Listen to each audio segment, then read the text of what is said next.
ఈ శ్లోకం ద్వారా లలితా త్రిపుర సుందరి మనకి ఏమి నేర్పిస్తున్నారు అంటే, జీవితంలో ఎన్ని సమస్యలు ఉన్నా ఒక్క క్షణంతో అవి మారవచ్చు. కష్టాలు సుఖాలు అవి ఏవి శాశ్వతమైనవి కాదు. కష్టం దగ్గరే ఆగిపోకూడదు, వాటిని ఎదుర్కోవాలి. ప్రతి మనిషిలోని అపారమైనటువంటి శక్తి దాగి ఉంది. చిన్న విషయాన్ని మన జీవితాన్ని మార్చలేవు.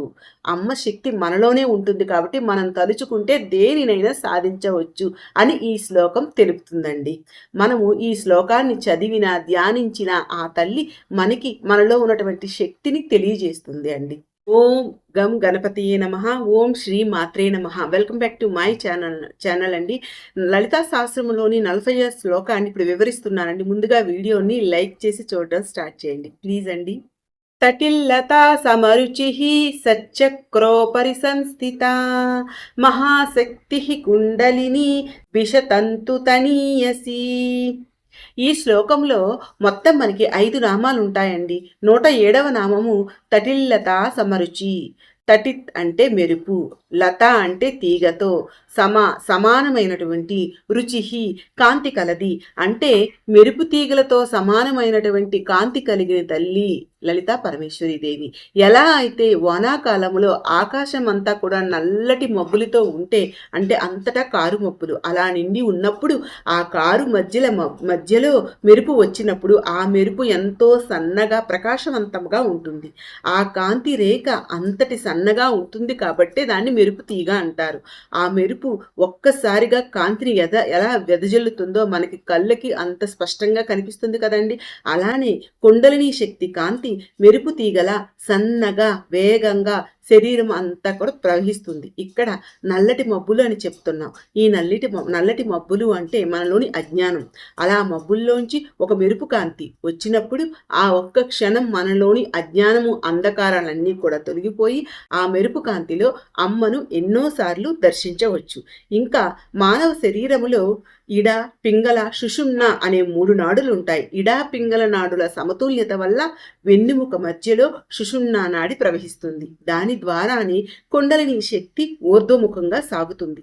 అంటే మూలాధారం నుండి కుండలిని శక్తి సహస్రారానికి అన్ని చక్రాలను గ్రంథులను దాటుతూ అమ్మ పాదాలకు చేరినప్పుడు అక్కడ సాధకుడు అమ్మను చూసే ఆ క్షణ కాలము మెరుపు కాంతికి సమానమైనటువంటి కాంతితో ప్రకాశిస్తుందంట. అందుకే అమ్మను తటిల్లత సమరుచి అంటారంట. 108వ నామము షట్చక్రోపరి సంస్థిత. షట్ అంటే 6, చక్ర అంటే చక్రములు, ఉపరి పైన, సంస్థిత ఆసీనురాలైన అంటే అమ్మ ఆ లలితా త్రిపుర సుందరీ దేవి 6 విధములైనటువంటి చక్రముల పైభాగమున ఉన్న సహస్రార చక్రములో కొలువై ఉన్నది అని అర్థం. మనం ముందు శ్లోకాలలో ఆ నామాలలో తెలుసుకుంటూనే ఉన్నాం కదండి. అమ్మ షట్చక్రాలకు పైన ఉన్నటువంటి ఆ సహస్రార చక్రములో కొలువై ఉంది అని. సాధకుడు కుండలిని శక్తి వెన్నెముక మధ్యలో సుషుమ్నా మార్గం గుండా మూలాధార, స్వాదిష్టాన, మణిపూరక, అనాహత, విశుద్ధి, ఆజ్ఞాచక్రాలను దాటి అంటే 6 చక్రములు 3 గ్రంథులను దాటి ఆ పైన ఉన్నటువంటి సహస్రారము అంటే బ్రహ్మరంధ్రం కింద ఉన్నటువంటి 1000 పద్మములో ఆసనముతో ఏకమై ఉన్నటువంటి అమ్మ చెంతకు చేరుతాడు. అదే సహస్రార చక్రము. అందులో ఉన్నటువంటి అమ్మను వసిన్యాది వాగ్దేవతలు షట్చక్రోపరి సంస్థిత అన్నారు. అలా ఆ 6 చక్రాలను దాటుతూ సాధకుడు వెళ్ళాడు అంటే అతను అన్ని బంధనాలను, అహంకారాలను, అజ్ఞానాలను, కోరికలను అన్ని తొలగి అన్ని చక్రాలను దాటి బిందు స్థానంలో ఉన్నటువంటి అమ్మను చేరాడు అని అర్థం. అక్కడ ఉన్న అమ్మ షట్చక్రోపరి సంస్థిత అని అంటారు. 109వ నామం మహాశక్తి.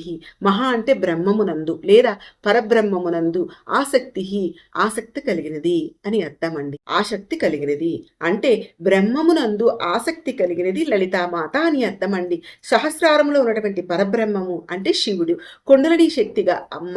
ఇలా మూలాధారము నుండి సహస్రారంలో ఉన్నటువంటి శివుణ్ణి చేరుకోవట్లో ఎంతో ఆసక్తి కలిగినది. అదే శివశక్తుల కలయిక.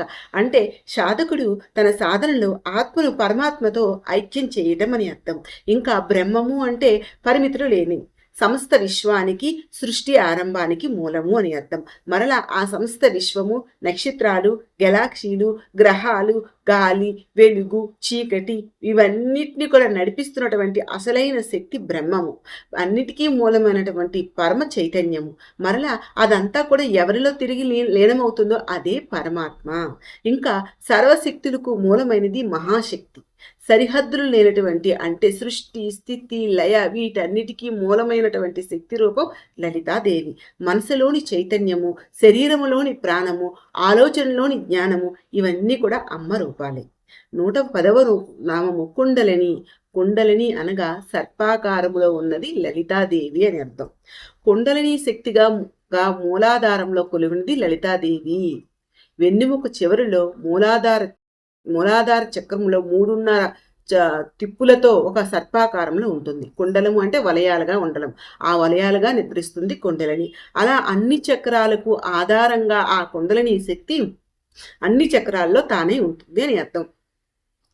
కుండలిని శక్తి, జీవశక్తి, చైతన్య శక్తి ఈ 3 కూడా శివుణ్ణి చేరుకునే మార్గం అన్నమాట.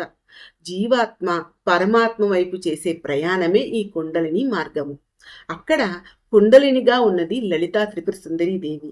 ఇంకా అమ్మ చెవులకు ధరించినటువంటి ఆభరణాలను కుండలములు అంటారు. ఇవి గుండ్రంగా వలయాకారంలో ఉంటాయి. అలా తన 2 చెవులకు సూర్య చంద్రులను కుండలములుగా ధరించినది అని అర్థమండి.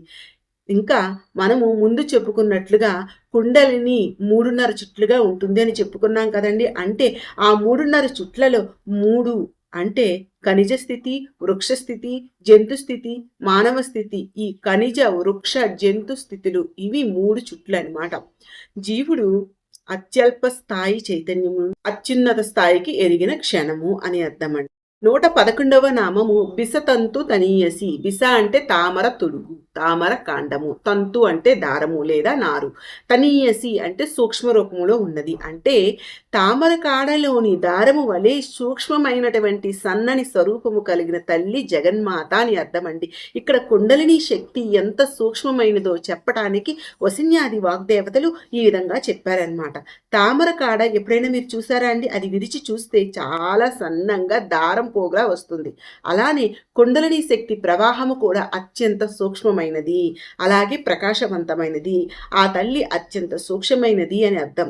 సాధారణంగా కంటికి కనిపిస్తున్నటువంటి శరీరం ఎంత పెద్దగా కనిపించినా కూడా నాడులు, ముఖ్యంగా సుషుమ్నా నాడి అతి సూక్ష్మమైనది.